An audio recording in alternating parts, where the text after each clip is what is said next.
Next, we'd like to hear from Representative Cindy Evans. Please join me in welcoming Representative Cindy Evans, District 7.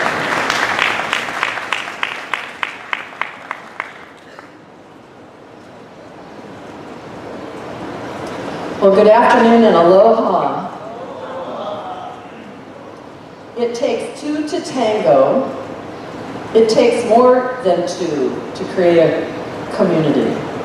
And it takes registered voters who vote to choose their leaders.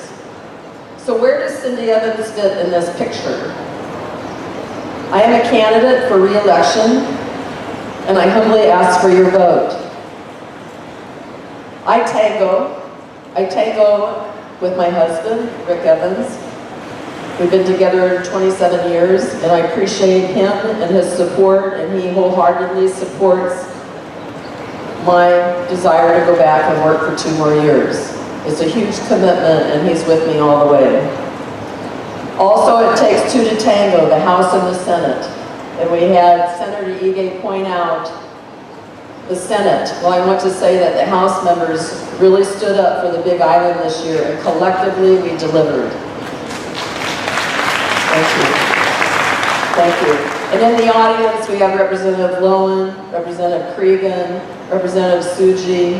I didn't see Representative Onishi earlier, Representative Hanohano, and Representative Nakashima. I didn't see him. But I have to tell you, collectively, we spoke about the importance of that, the School of Pharmacy. We talked about Palama Nui, the courthouse in Kona.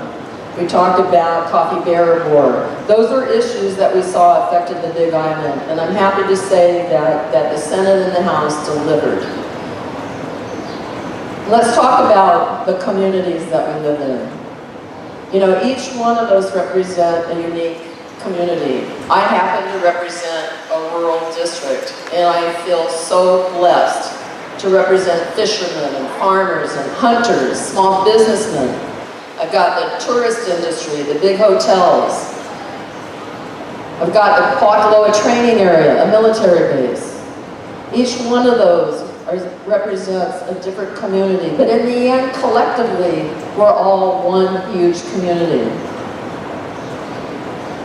You know, I think with the years of experience that I've had, and plus drawing on my background, I think I can bring a great perspective to rural community.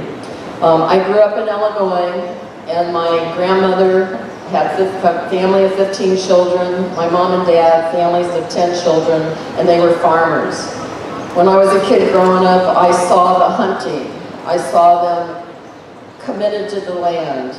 My aunt and uncle, after 28 years, finally took a vacation because they had cows and chickens and they were committed to the land. And they loved it. They had no regrets.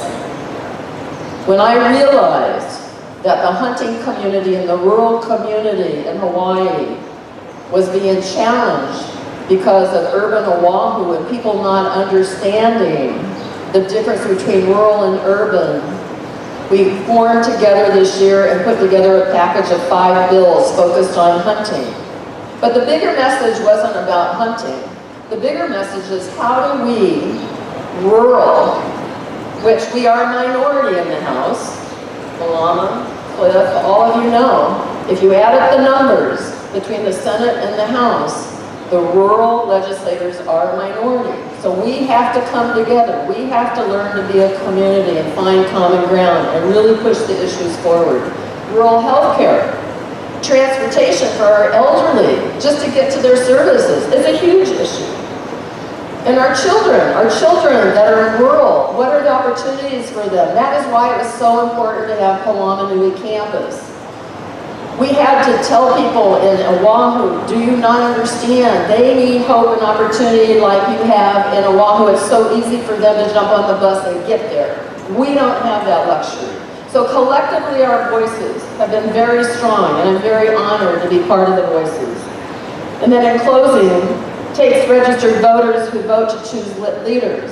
My challenge to all of us is let's get out the vote. Let's get people registered to vote. Let's get people in there that really, really push forward the rural values and our community values.